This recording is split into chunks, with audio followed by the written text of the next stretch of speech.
I said get that welfare kid out of my boardroom. Tech billionaire Richard Whitmore's voice exploded through Technova Industries as he towered over 11-year-old Darius Coleman. The boy clutched his mechanical sketches while his mother, Evelyn, frantically gathered cleaning supplies from her overturned cart. "Sir, he's just—" Evelyn started.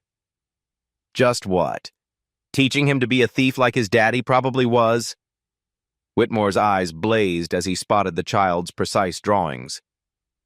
"What's this garbage?"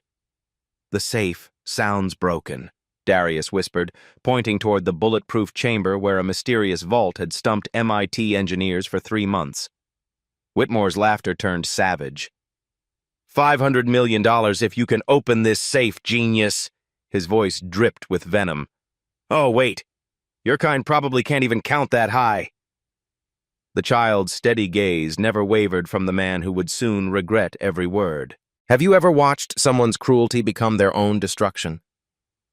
The glass towers of Silicon Valley stretched endlessly beyond Technova Industries' 42nd floor, but inside the marble conference room, tension crackled like electricity. 3 months ago, a power surge had turned the company's experimental safe into a $500 million tomb. The prototype AI chips inside represented 5 years of research and Technova's entire future. Now bankruptcy loomed in 48 hours. Darius Coleman shouldn't have been there at all. The 11-year-old accompanied his mother during her 10 p.m. to 6 a.m. cleaning shifts because childcare cost more than Evelyn earned in a week. While she scrubbed toilets and emptied trash, Darius sat quietly in break rooms, sketching the machines that fascinated him. Every gear, every wire, every mechanical sound found its way into his notebook. The safe had arrived from Switzerland 3 months ago, a Mosler masterpiece worth more than most people's houses. Its biometric locks, titanium shell, and quantum encryption should have made it impenetrable. Instead, a summer thunderstorm and one power fluctuation had turned cutting-edge security into an expensive puzzle box. MIT's brightest minds had failed. A team of Swiss engineers flew in and left embarrassed. Even FBI consultants walked away shaking their heads. Each attempt cost hundreds of thousands, and each failure brought Technova closer to collapse. But Darius heard something others missed. Late at night, when the building emptied and silence settled like fog, he could hear the safe's mechanical heart beating irregularly. Something was wrong with its rhythm. That's when the trouble started. Richard Whitmore had built Technova from nothing, transforming a garage startup into a billion-dollar empire. His corner office showcased awards, patents, and photos with presidents. Success had hardened him into someone who saw people as either useful or obstacles. To Whitmore, cleaning staff were invisible until their children started asking questions. The first confrontation happened on a Tuesday night. Whitmore worked late, reviewing quarterly projections that painted a grim picture. Technova's stock had dropped 30% since news of the locked safe leaked. Investors were pulling out. Contracts were being canceled. He needed coffee and found Darius in the executive break room, sketching quietly while his mother cleaned nearby offices. "What is this kid doing here?" Whitmore's voice cut through the silence like broken glass. Evelyn appeared instantly, apology already forming on her lips. "Mr. Whitmore, I'm so sorry. I couldn't find a babysitter tonight and—" "This isn't a daycare." His eyes fixed on Darius with undisguised disgust. "Company policy clearly states no unauthorized personnel after hours." Darius looked up from his drawings, detailed mechanical diagrams that would have impressed engineering professors. "I'm not bothering anyone, sir." "I don't care what you think you're doing." Whitmore's voice dropped to a dangerous whisper. "Your mother works for me. You're trespassing." From that night forward, Darius spent his mother's shifts locked in the security office, watching guards play cards while Evelyn worked alone. But walls couldn't stop him from hearing. Through air vents and thin doors, the safe's irregular heartbeat called to him. 2 weeks later, the second humiliation began. Whitmore emerged from another failed meeting with potential buyers. Without access to their prototype chips, Technova had nothing to sell. Desperation was setting in when he heard a small voice from the hallway. "Excuse me, sir?" Darius stood near the safe's chamber, notebook in hand. "That sound it's making, it sounds sad." Whitmore stopped dead. 3 security guards, 2 executives, and a janitor all turned to stare at the boy who had somehow escaped the security office. "Oh, this is perfect." Whitmore's laughter echoed off marble walls. "Now the help's children think they're acoustic engineers." The executives shifted uncomfortably. Dr. Elena Vasquez, Technova's head of security, watched from the shadows with growing interest. "I just meant," Darius started. "You just meant nothing." Whitmore's voice carried the authority of someone used to crushing opposition. "Maybe we should hire all the janitor kids as consultants. What do you think, Dr. Vasquez? Should we put children on the payroll?" Scattered, nervous laughter filled the hallway. Darius's cheeks burned, but he didn't retreat. Instead, he opened his notebook and showed a page covered in precise mechanical drawings. "These are the internal gears," he said softly. "I think something stuck." Whitmore snatched the notebook, his face cycling through confusion and rage. The drawings were impossibly detailed, showing components that weren't visible from outside the safe. Measurements, ratios, even stress points were marked with mathematical precision. "Where did you get these?" Whitmore's knuckles whitened as he gripped the notebook. "I drew them." Darius's voice remained steady despite the hostile stares surrounding him. "I can hear how the pieces move." "You can hear—" Whitmore's voice broke off in disbelief. Then his expression hardened into something cruel. "Look at this. Ghetto kid thinks he's an engineer." He held the notebook high, displaying Darius's work like evidence in a trial. "This is what happens when people don't know their place." With deliberate malice, Whitmore tore the first page, then another. Months of careful observation and precise documentation fluttered to the floor like wounded birds. "Stay in your lane, boy." Each word dripped with venom. "Your mother cleans toilets. You shut up and stay invisible." Darius watched his work destroyed but didn't cry. He'd memorized every line, every calculation. The notebook was just paper. The knowledge lived in his mind. Dr. Vasquez stepped forward, her voice cutting through the toxic atmosphere. "Richard, that was unnecessary." "Was it?" Whitmore's eyes blazed with self-righteous fury. "We're bleeding money while some welfare kid plays engineer. I won't tolerate distractions." But late that night, when Whitmore thought no one was watching, Dr. Vasquez collected the torn pages from the trash. What she saw in those fragments would change everything. The third escalation came during a company-wide meeting about Technova's uncertain future. Employees packed the main auditorium while their CEO explained the company's dire situation. Without access to their prototype chips, massive layoffs were inevitable. "We've exhausted every option," Whitmore announced to 300 worried faces. "The safe remains impenetrable." That's when Darius made his biggest mistake. He'd been sitting in the back with his mother, invisible among the crowd, when Whitmore's words sparked recognition. "It's not impenetrable," the boy said, his young voice somehow carrying across the silent auditorium.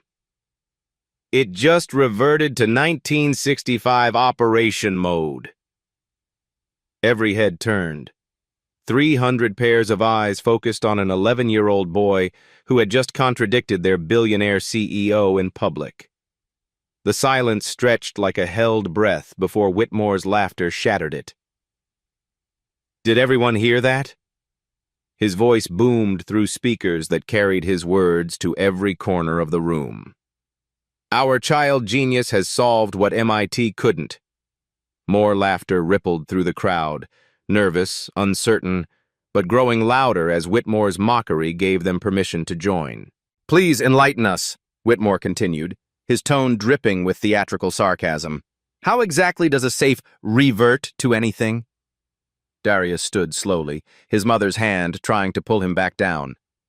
When power surges hit old Mosler safes with modern upgrades, they default to original mechanical operation.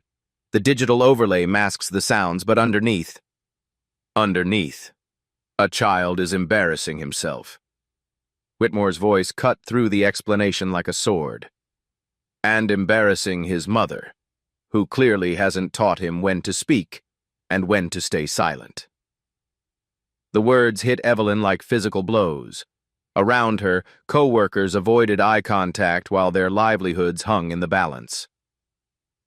"I apologize for my son," she whispered, her voice barely audible. "You should." Whitmore's gaze fixed on Darius with laser intensity. "But apologies don't solve our problem, do they? Your boy's fantasies certainly won't." The meeting continued, but Darius had learned a terrible lesson about speaking truth to power. The fourth and final escalation came 3 days later, when desperation drove Whitmore to his breaking point. Security footage had captured Darius studying the safe during his mother's shifts. Despite being confined to the security office, the boy had somehow observed the vault's behavior patterns for weeks. His new notebook, hidden from Whitmore's previous rage, contained even more detailed analysis. Dr. Vasquez had been watching too. The fragments of Darius's original drawings had revealed an understanding of mechanical engineering that defied explanation. She'd quietly researched the boy's family and discovered something remarkable. Samuel Coleman, Darius's grandfather, had been Detroit's most respected locksmith before his death. The man who'd helped design security systems for Ford, GM, and Chrysler had apparently passed more than just tools to his grandson. But Whitmore saw only threat. "I will not have some welfare kid wandering my halls like he owns the place." The CEO's voice thundered through an emergency staff meeting.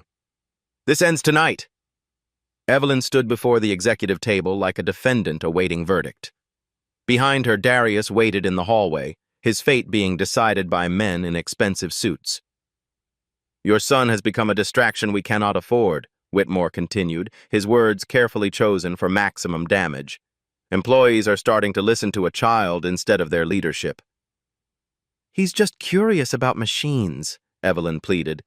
"It's how his grandfather raised him." "His grandfather is dead, and unless you control your son, you'll both be unemployed." Whitmore leaned forward, his threat carrying the weight of absolute power. "Find another job or find another babysitter. I won't see that boy in my building again."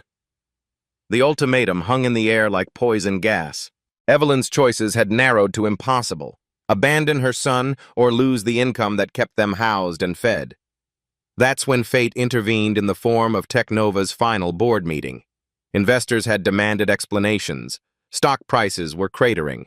The media was calling Technova's situation the most expensive lockout in corporate history. Bankruptcy papers sat ready for signature. Whitmore faced his directors like a general planning a last stand. Charts showed their dwindling resources. Every day the safe remained locked, costing another $100,000 in interest payments and lost opportunities. "We need a miracle," board member Harrison Walsh said quietly. "Or we need to accept defeat." That's when Whitmore spotted Darius's notebook lying on Dr. Vasquez's chair.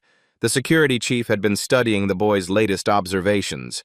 Rage exploded through the CEO's careful composure as he recognized the precise mechanical diagrams. "Are you serious?" Whitmore's voice cracked with fury.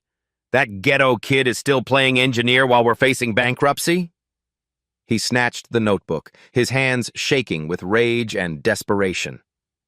Page after page revealed insights that had eluded expensive consultants. The boy had identified patterns, frequencies, and mechanical behaviors that suggested solutions.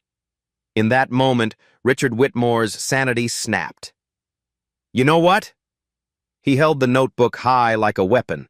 $500 million if this little ghetto genius can open our safe. Hell, I'll give his mama $1 million just for the entertainment value." The words exploded from his mouth before rational thought could stop them. Exhaustion, desperation, and racial hatred had finally converged into a challenge that would destroy everything he'd built. Dr. Vasquez spoke carefully. "Richard, if the boy actually understands the mechanism, then I'll personally hand him $500 million. Whitmore's laughter had an edge of hysteria.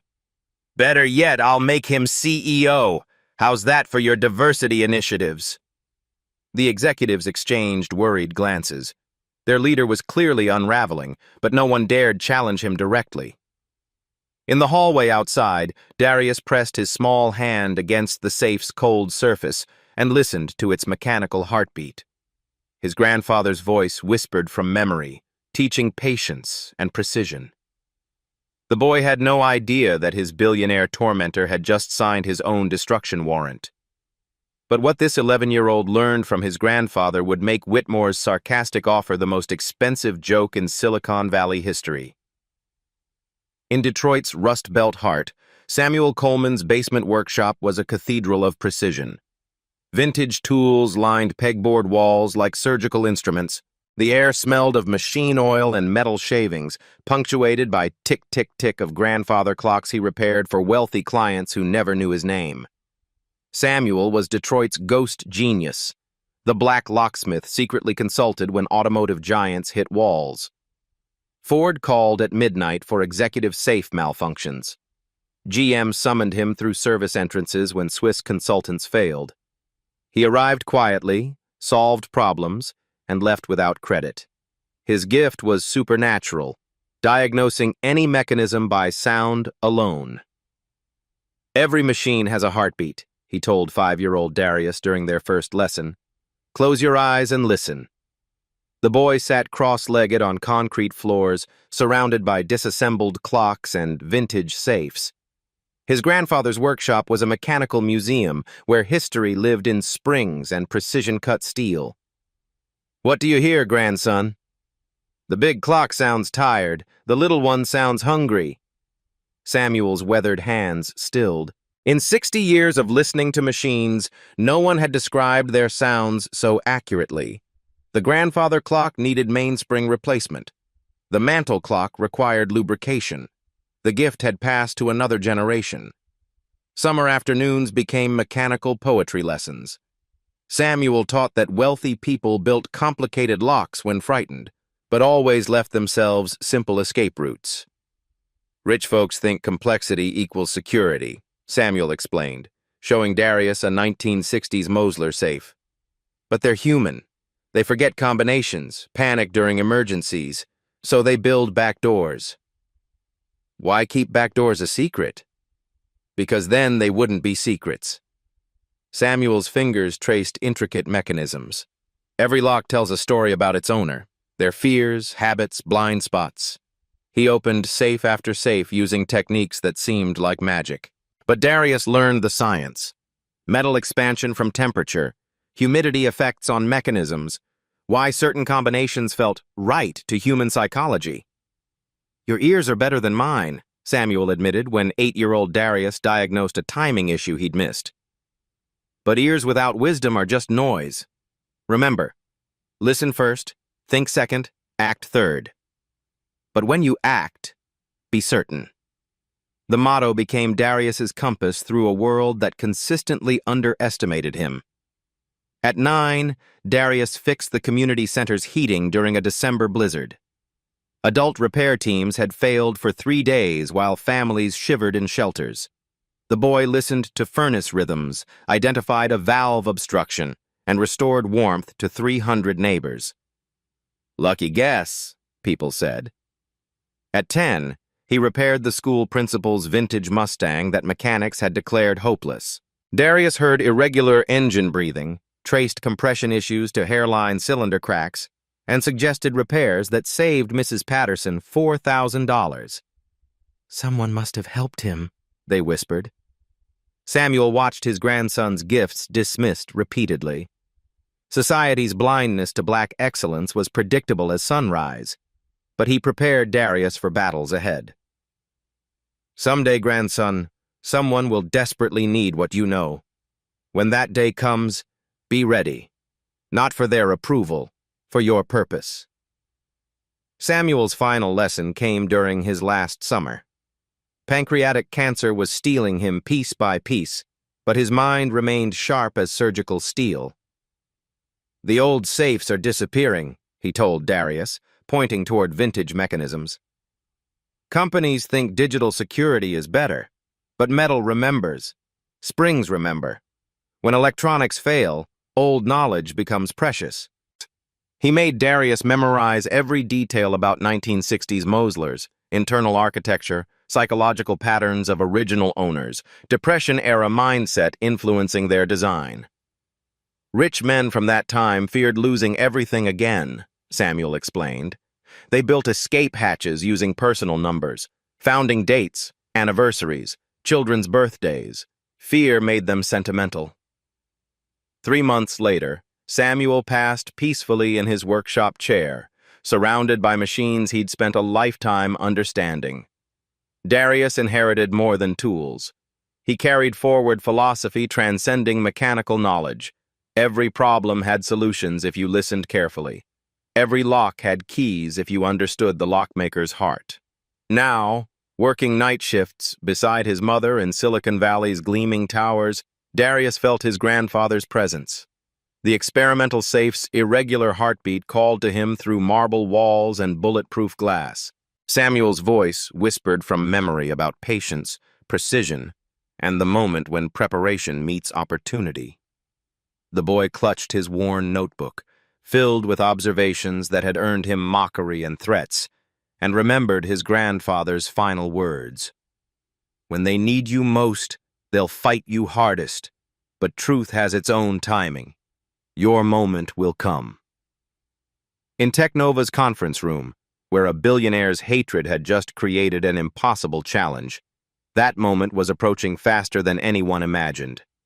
18 hours until bankruptcy. Technova's emergency board meeting had devolved into controlled panic as directors faced financial annihilation. Stock prices cratered 40% in 3 days. Major investors fled like rats from a sinking ship. Richard Whitmore stood before the conference table where his empire was dying. Charts showed dwindling resources. Every hour the safe remained locked cost another 100,000 in interest and lost opportunities. "We need a miracle," board member Harrison Walsh said quietly. That's when Whitmore's rage-fueled challenge echoed through the room like a death sentence. $500 million if this little ghetto genius can open our safe." The words hung like poison gas while executives exchanged worried glances. Their CEO was clearly unraveling, but no one dared challenge him. Dr. Elena Vasquez cleared her throat carefully. "Richard, if the boy actually understands the mechanism, then I'll personally hand him $500 million. Better yet, I'll make him CEO." Vasquez had spent 3 days studying fragments of Darius's notebook. The boy's mechanical understanding defied explanation. His grandfather's reputation in Detroit's industrial circles was legendary. "What if we made this official?" she suggested. "Official how?" "Company-wide announcement. Full transparency. If he fails, we document exhausting every option. If he succeeds, he won't succeed, but fine. Let's give Technova one last circus before the funeral." Within an hour, every employee received emergency notification. The company's final safe attempt would be live-streamed to investors, media, and public. Technova's last card was an 11-year-old boy. The auditorium filled quickly. 300 worried employees packed seats while cameras positioned for coverage. Tech journalists expected to document the corporate death spiral. What they got was far more explosive. "Ladies and gentlemen," Whitmore's voice boomed through the speakers, "today, Technova makes its final attempt." Behind him, a massive screen showed the vault that had defeated international experts for 3 months. "I'm offering $500,000 to anyone who can open this safe." He paused, eyes scanning until they found Darius beside his mother in the back. "But wait," Our resident child prodigy thinks he knows better than MIT engineers. Every head turned toward the small black boy. Darius felt hundreds of stares but kept his expression steady. "So here's my offer," Whitmore continued, smile predatorily. $500 million if the kid can open what our best minds couldn't." Gasps rippled through the auditorium. Online viewers, live stream had attracted 50,000, exploded in comments ranging from disbelief to outrage. Of course, when he fails, both he and his mother will be permanently banned from Technova. We can't have distractions during our final days. Evelyn Coleman gripped her son's shoulder protectively. The ultimatum was clear. Failure cost them everything. Dr. Vasquez stood from the front row. "I'd like to state for the record that this child's observations show remarkable insight." "Dr. Vasquez, are you seriously validating this circus?" "I'm validating precision." She held up reconstructed notebook pages. "These drawings show understanding our consultants missed. Samuel Coleman was Detroit's most respected mechanical engineer. His grandson inherited more than tools." Samuel's name electrified the room. Older employees recognized the legendary locksmith's reputation. Suddenly, the boy wasn't just a janitor's son. He was a legacy incarnate. "Fine. Let's see if DNA trumps education." Whitmore gestured toward the safe's chamber, where technicians had positioned cameras. "The stage is yours, young genius. Show us what your grandfather's ghost taught you." Darius stood slowly. His mother's eyes reflected pride mixed with terror. 300 co-workers watched as he walked toward certain humiliation. "Wait," Vasquez called out. "For the record, what do you hear when you listen to the safe?" Darius paused, his young voice carrying clearly. "It sounds like a grandfather clock wound too tight. The mainspring fights against a secondary mechanism that shouldn't be engaged." Technical precision from an 11-year-old silenced the room. Even Whitmore's smirk faltered. "The power surge created feedback between digital systems and the original 1965 mechanical core," Darius continued. "Electronic security failed, but instead of defaulting to open, it triggered Depression-era protocols protecting against total system failure." Vasquez nodded. "That explains why electronic bypass attempts failed. Electronics can't override psychological security. The backup system isn't about technology. It's about understanding who commissioned this safe in 1965. Whitmore's laughter exploded through speakers. "Psychology! The boy thinks he's a therapist!" But the live stream audience was captivated. Comments poured faster than moderators could process. Viewer count surged past 100,000 as social media amplified the story. Hashtags trended, Hubbard 500 million safe, hashtag young genius, hashtag David vs. Goliath. Major news outlets picked up the feed. This wasn't just corporate drama. It was David versus Goliath with racial justice undertones resonating across platforms. "The challenge stands," Whitmore announced with finality. $500 million if this child succeeds, permanent banishment if he fails. Darius approached the safe's chamber like a gladiator entering the arena. Behind bulletproof glass, the massive vault waited, steel mountain that had humbled the world's finest minds. He unpacked his grandfather's worn leather tool roll, each implement polished by decades of use. Against the safe's bulk, antique tools looked impossibly small. "Any final words of wisdom?" Whitmore called mockingly. Darius looked back at the crowd, finding his mother's face among hundreds. "My grandfather taught me that rich people make complicated locks when scared, but they always leave simple ways for themselves." "What makes you understand fear better than MIT graduates?" The boy's answer was barely a whisper, but the acoustics carried it clearly. "Because scared people think like my grandfather did during the Depression, and he taught me how they think." For the first time, Whitmore felt uncertainty flicker. The boy's confidence wasn't bravado. It was quiet certainty backed by generational knowledge. But $500 million was impossible. The challenge was safe, wasn't it? The auditorium fell silent as Darius approached the bulletproof chamber housing Technova's $500 million mystery. Camera feeds broadcasted his small figure against the industrial safe to over 150,000 viewers worldwide. Comments flooded social media platforms faster than moderators could process. Behind the glass, the vault loomed like a metallic monolith, 6 feet tall, 4 feet wide, weighing nearly 3 tons. Swiss engineering merged with American craftsmanship in a security masterpiece that had defeated the world's most sophisticated minds. But Darius saw something else entirely. He pressed his small ear against the cold bulletproof barrier, closing his eyes as his grandfather had taught him. The auditorium's air conditioning hummed. Fluorescent lights buzzed overhead. Somewhere in the distance, elevator cables whispered through building shafts. But beneath it all, the safe sang its mechanical secrets to anyone willing to listen.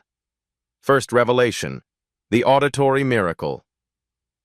1965 Mosler Banker's Pride, model BP 2400, serial number ending in 447, manufactured in Hamilton, Ohio between March and June of that year. Darius's voice carried clearly through the chamber's audio system. Every word hit the room like a physical blow.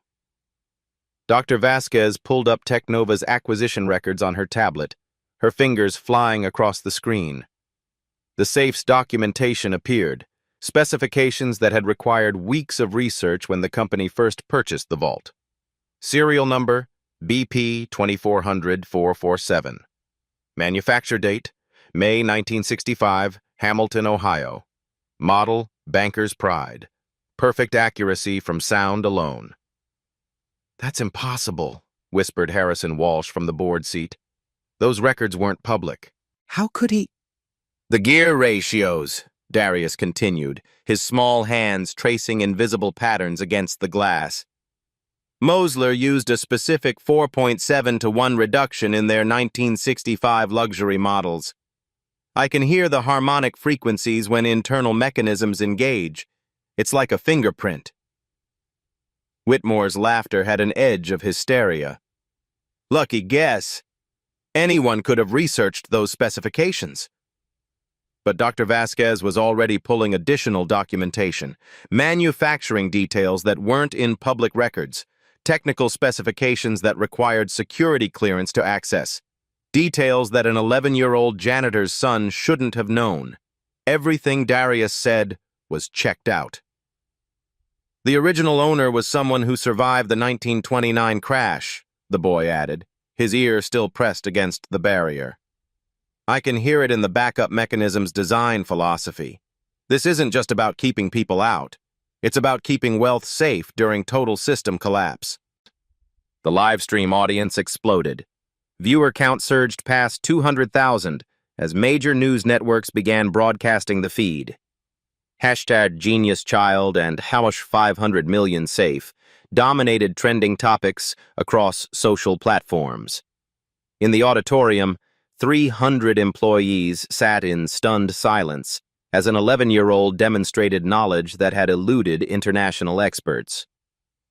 Mosler's 1965 luxury line incorporated Depression-era psychological security, Darius explained, his young voice carrying technical precision that chilled the room. Rich clients who'd lived through financial collapse wanted more than electronic locks. They wanted mechanical certainty that would function even if the entire electrical grid failed. Dr. Vasquez nodded slowly, her professional respect growing with each revelation. That would explain why our electronic bypass attempts triggered additional security protocols instead of opening the vault. "The safe doesn't trust electronics," Darius said simply. "It was designed by people who'd watched their fortunes disappear overnight when systems they trusted failed them." Whitmore's confidence began cracking like ice under pressure. The boy's explanations weren't guesswork. They demonstrated understanding of historical psychology, mechanical engineering, and acoustic analysis that defied explanation. Second revelation: historical pattern recognition. Darius stepped back from the glass, his expression thoughtful. "The power surge 3 months ago didn't break anything. It triggered a fail-safe that returned the safe to 1965 operational mode. "Explain," Dr. Vasquez said, her voice tight with professional curiosity. Modern digital overlays were added to update the safe's security, but the original mechanical heart remained intact. When electrical systems detected anomalous power fluctuations, they assumed the building was under attack. The boy's hands moved as he spoke, illustrating concepts that Harvard engineering professors would struggle to explain clearly. During the 1960s, wealthy individuals feared both government seizure and social upheaval. They programmed their safes to lock down completely if external systems suggested crisis conditions. The power surge convinced the safe that society was collapsing. Murmurs rippled through the auditorium. Online viewers shared the feed across platforms, adding commentary that ranged from amazement to disbelief. "So while our consultants focused on modern electronics," Vasquez said slowly, "the safe had actually reverted to Depression-era operation protocols." Exactly. It's not malfunctioning. It's protecting itself exactly as designed.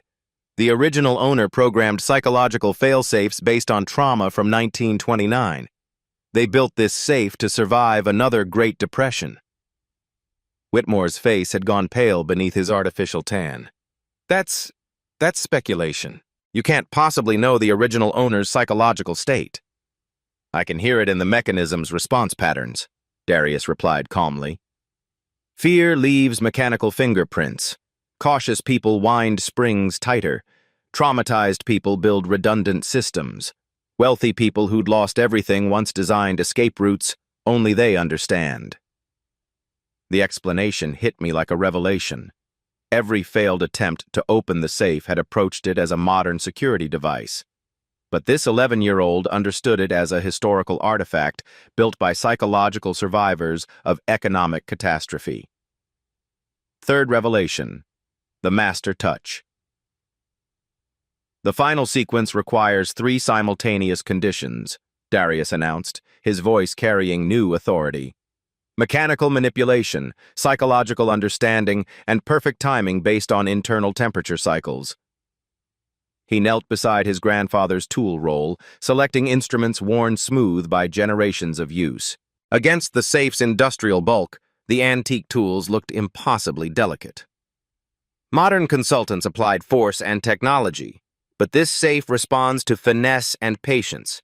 The original owner was someone who understood that true security comes from subtlety, not strength.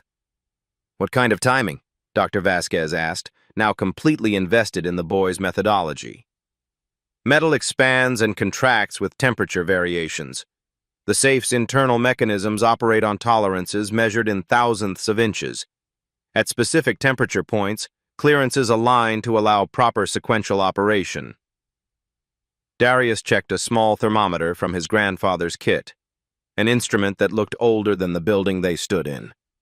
"We're approaching optimal thermal conditions now. In approximately 6 minutes, internal metal expansion will reach the precise point where the 1965 backup sequence can engage." The specificity was staggering. No consultant had considered temperature-based timing. No expert had calculated thermal expansion effects on mechanical clearances. But even with perfect timing, the sequence requires understanding the original owner's psychological patterns, Darius continued. This particular safe was commissioned by someone who'd lived through financial collapse. They chose backup combinations based on personal significance, not random numbers. "How could you possibly know what numbers meant something to a dead person?" Whitmore's voice cracked with desperation. "Because scared people think alike," Darius replied with devastating simplicity.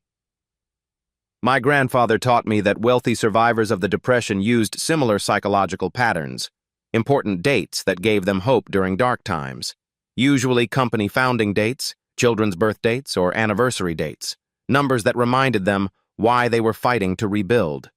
The boy's hands moved over his tools with surgical precision, selecting each instrument for specific mechanical purposes that the audience couldn't understand, but somehow trusted completely. "Technova's original building was constructed in 1963, Darius noted, The safe was installed 2 years later. I'm betting the original owner chose numbers connected to this company's founding because it represented new hope after old losses. Whitmore's breathing had become labored. Everything the boy said made terrible sense.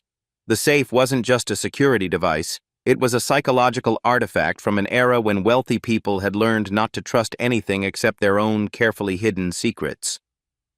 The combination isn't random, Darius concluded, his small fingers poised over instruments that seemed impossibly inadequate for the task ahead. It's emotional, and emotions follow patterns that my grandfather spent 60 years learning to read. The auditorium held its breath. Online viewer count had surged past 300,000 as news networks interrupted regular programming. Social media exploded with real-time commentary from mechanical engineers, historians, and psychology professors who couldn't believe what they were witnessing. "Temperature approaching optimal range," Darius announced quietly. "The safe is ready to remember 1965. For the first time since issuing his challenge, Richard Whitmore understood that he might have made the most expensive mistake in corporate history. The boy's confidence wasn't childish bravado. It was quiet certainty backed by generational wisdom, perfect acoustic analysis, and understanding that transcended anything MIT had taught. Darius looked up at the cameras broadcasting his every move to hundreds of thousands of viewers worldwide. "My grandfather always said that rich people make the hardest locks, but they always leave the easiest ways in for themselves. Now I'm going to show you what he meant." The temperature gauge in Darius's weathered thermometer hit the precise mark his grandfather had taught him to recognize. Metal expansion had reached optimal alignment. Internal mechanisms that had remained frozen for 3 months were ready to dance again. Absolute silence filled the auditorium. 300 employees held their breath while 350,000 viewers worldwide watched through live stream feeds that had crashed news websites and dominated social media trends. Darius knelt before the massive safe, like a young knight facing an ancient dragon. His grandfather's antique tools gleamed under camera lights, instruments that had opened thousands of locks across 6 decades of patient craftsmanship. "Beginning the sequence," he whispered, his small voice carrying clearly through audio systems. "Remember, this safe thinks it's 1965. I have to think like someone from that time, too." His tiny fingers found the safe's primary dial, worn smooth by countless attempts from frustrated experts. But where others had applied force and technology, Darius offered gentle conversation. "Hello, old friend," he murmured, words that Samuel Coleman had taught him to speak to stubborn mechanisms. "I know you're scared. I know you've been hurt. But it's time to trust again." The dial responded to feather touches that barely disturbed its surface. Darius's movements flowed like water, each rotation precise to fractions of degrees that his ears detected through microscopic changes in internal resistance. First number, 19. The year Technova's founder had been born, etched into corporate history that Darius had memorized from lobby plaques. Click. The sound was barely audible, but Darius's trained ear caught the subtle shift in mechanical tension.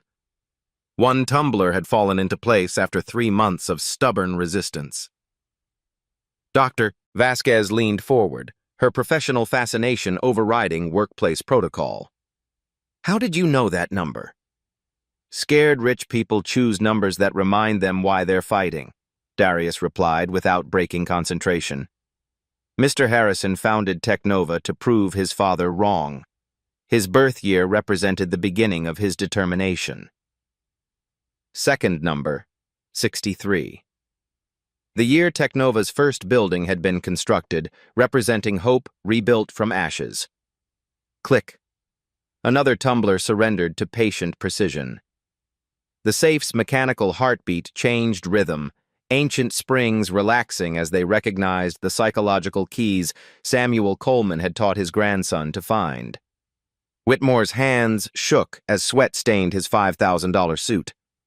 The boy's explanations made terrible sense. The safe's original owner had indeed programmed backup sequences using emotionally significant numbers that reminded him why wealth was worth protecting. "This can't be happening," Whitmore whispered, but his voice carried clearly through the auditorium's perfect acoustics. "It's happening because you made it happen," Darius said softly, his concentration never wavering from the delicate work before him. "You thought my grandfather's wisdom was worthless, but wisdom doesn't care what you think." Third number, 65, the year the safe itself had been commissioned, representing the moment when trauma transformed into security. Click. The final tumbler fell into place with a sound like distant thunder. Internal mechanisms that had remained frozen for 93 days began moving again, responding to commands from an 11-year-old boy who understood their psychological DNA. "Now comes the hard part," Darius breathed, his small hands selecting his grandfather's most delicate tool, a timing instrument designed for watchmaker precision. The mechanical sequence requires perfect rhythm. Too fast and the failsafe engages. Too slow and the system resets. It has to flow like music that only the safe can hear. His fingers began the final dance Samuel Coleman had taught him during those precious summer afternoons in Detroit's basement workshop. Touch light as butterfly wings. Timing precise as heartbeats. Patience is infinite as love. The safe responded to whispered mechanical poetry that transcended textbook knowledge. Springs sang. Gears harmonized. Ancient security protocols recognized the gentle authority of someone who understood their deepest fears. Evelyn Coleman pressed her hands to her mouth, tears streaming down her face as she watched her son perform miracles with tools older than she was. Around her, 300 co-workers had forgotten to breathe. Online viewers erupted in comments that crashed servers and spawned hashtags trending across 6 continents. News anchors interrupted regular programming. Financial markets suspended trading on Technova stock pending extraordinary developments. "Almost there," Darius whispered, his young voice carrying the weight of generations. "Just like Grandpa Samuel taught me. When you find the heart of the machine, touch it like you're waking someone you love." The final sequence required 3 simultaneous actions that had defeated every expert who'd attempted them. But Darius performed them with fluid grace that made complexity look like simplicity itself. His left hand provided mechanical pressure. His right hand monitored acoustic feedback. His heart provided the patience that only comes from understanding machines as living beings with their own fears and hopes. 3 perfect clicks in rhythm with a child's heartbeat. Brief pause as ancient systems recognized legitimate access. Then, with a sound like distant thunder rolling across summer skies, the massive safe door swung open smoothly under the tiny hand of an 11-year-old boy. Inside, gleaming prototype AI chips worth exactly $500 million reflected camera lights like technological treasure that had waited 3 months for someone wise enough to understand that the oldest keys sometimes open the newest doors. The auditorium exploded. The explosion of applause lasted 4 minutes and 37 seconds. Camera feeds captured tears streaming down faces of hardened executives who'd witnessed the impossible. Online viewers crashed Technova's servers as 400,000 people simultaneously tried to share footage of an 11-year-old boy opening a safe that had defeated MIT. Dr. Elena Vasquez was the first to act. "Emergency board resolution," she announced, her voice cutting through celebration with professional authority. "Technova hereby establishes the Samuel Coleman Young Genius Fellowship Program, effective immediately." She stood before the auditorium like a general delivering victory terms. "Darius Coleman will receive full educational funding from elementary through doctoral studies, personal mentorship by industry leaders, and immediate enrollment in Stanford's Gifted Youth Academy." Harrison Walsh nodded from the board seating. "Motion approved unanimously. The boy's patent application for auditory mechanical analysis method will be filed under his name with full corporate backing." "Furthermore," Dr. Vasquez continued, her smile growing wider, Evelyn Coleman is hereby promoted to Director of Facilities Management with a starting salary of $120,000 annually, plus comprehensive health care and housing assistance. Evelyn collapsed into her seat, overcome by reversals of fortune that seemed too magnificent to believe. Her son had just transformed their lives with knowledge passed down through generations of undervalued brilliance. The company will also establish the Samuel Coleman Innovation Workshop, Vasquez announced, a fully equipped laboratory where young minds can explore mechanical engineering with proper tools and guidance. Darius stood before the opened safe, his grandfather's worn tools still in his small hands. Around him, corporate executives applauded like he was a conquering hero rather than a janitor's son who'd been threatened with banishment hours earlier. "There's one more thing," Dr. Vasquez said, her voice carrying emotional weight. "Samuel Coleman's tools will be permanently displayed in our main lobby with the inscription, 'Dedicated to masters who teach the future. Wisdom has no color. Genius has no age.'" The boy's eyes filled with tears at the honor paid to his grandfather's memory. Samuel's basement workshop wisdom had just elevated his grandson from poverty to promise in a single afternoon. But this was only the beginning. Major universities were already reaching out. Engineering societies wanted him as their youngest member. Tech companies competed to sponsor his education. An 11-year-old had just proven that underestimation is merely an opportunity waiting for its moment to shine. Within 6 hours, Richard Whitmore's racist mockery had exploded across every social platform on Earth. The hashtag number 500 million safe became the most viral corporate story in internet history, accompanied by video compilations of his cruelest moments toward an 11-year-old genius. The destruction unfolded with surgical precision. Hour 1. News outlets picked up the live stream footage. CNN, BBC, and Fox News interrupted regular programming to broadcast Darius's triumph alongside Whitmore's venomous quotes. "You people probably can't even count that high," played on infinite repeat across cable networks. Hour 6. Technova's stock price began cratering as investors fled a company led by someone who'd publicly humiliated a child genius. Trading volume exploded as institutional investors dumped shares worth billions. Hour 12. Corporate partners issued statements distancing themselves from Whitmore's unacceptable behavior. Microsoft, Google, and Apple canceled pending contracts worth hundreds of millions, citing fundamental misalignment with our values. Hour 18. The emergency board meeting convened with one item on the agenda: damage control.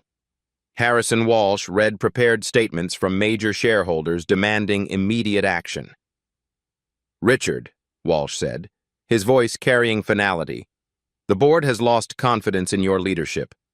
Your behavior toward that child has created irreparable damage to our corporate reputation." Whitmore sat alone at the conference table where he'd once wielded absolute power. Around him, directors who'd feared his authority now delivered unanimous verdict. "This is an overreaction," Whitmore protested, but his voice carried no conviction. "Market volatility will settle. The media cycle will move on." "The media cycle has made you the face of corporate racism," board member Sarah Carter replied coldly. "Our largest investors are questioning whether Technova can survive association with your leadership." Hour 24. The vote was unanimous. Richard Whitmore was terminated as CEO effective immediately, with minimal severance and forfeiture of stock options worth $15 million. Dr. Elena Vasquez was named interim CEO to a standing ovation from employees who'd witnessed Whitmore's cruelty for years. Hour 36. Social media justice accelerated beyond corporate walls. Had Whitmore outtrended globally as millions shared their own stories of workplace racism. The billionaire's personal Twitter account was suspended after death threats overwhelmed platform moderators. Forbes removed Whitmore from their wealth rankings. LinkedIn deactivated his profile. Country clubs revoked his memberships. The social infrastructure of wealth crumbled under viral outrage. Hour 48. Legal consequences materialized as civil rights organizations filed discrimination lawsuits. The NAACP announced a formal investigation into Technova's workplace culture under Whitmore's leadership. But the most devastating blow came from an unexpected source: his own recorded words. Security footage from the past 6 months revealed a pattern of racist behavior that destroyed any claim of isolated incidents. Every cruel comment, every dismissive gesture, every moment of calculated humiliation was preserved in high definition. The man who'd built an empire through technical innovation was destroyed by technology's perfect memory. The ultimate irony. Whitmore's $500 million if you can open this safe challenge became the most expensive joke in corporate history. His net worth collapsed from $50 million to negative territory as legal fees mounted and assets were seized to cover corporate damages. Corporate revolution. Under Dr. Vasquez's leadership, Technova implemented sweeping changes. The All Minds Matter initiative provided educational support for employee families. Cleaning staff received profit sharing and unprecedented respect. The company became an industry leader in diversity and inclusion. Evelyn Coleman's promotion inspired other service workers to speak up about their own brilliant children. Samuel Coleman's workshop techniques were incorporated into engineering curricula at major universities. Perfect justice. Whitmore had created his own destruction through filmed cruelty broadcast to millions. No revenge was necessary. His own words and actions had provided complete accountability. The man who'd dismissed an 11-year-old genius as worthless learned that wisdom has its own timing, and karma keeps perfect books. Sometimes the smallest voices carry the biggest consequences. Sometimes the cruelest jokes become the most expensive lessons. And sometimes a dead grandfather's teachings become a living boy's triumph over institutional hatred. 1 year later, 12-year-old Darius Coleman leads Technova's Hidden Genius initiative, discovering brilliant minds in unexpected places. Under Dr. Vasquez's inclusive leadership, the company's stock reached all-time highs while revolutionizing how Silicon Valley values human potential. Samuel Coleman's basement workshop was reconstructed as Technova's Heritage Innovation Lab, where vintage tools guide cutting-edge discoveries. The inscription reads, "Where wisdom meets tomorrow, honoring those who teach the future." Richard Whitmore's former corner office became Darius's study space, where a boy once dismissed as worthless now designs technology that serves underrepresented communities. The irony isn't lost on anyone. Sometimes the biggest fortunes aren't measured in dollars, but in wisdom passed through generations of underestimated brilliance. If you were Whitmore, would you have recognized Darius's genius or let prejudice blind you to talent? Sharp-eyed viewers will notice at minute 423 that Darius already knew the safe's internal structure, proving genius was there all along.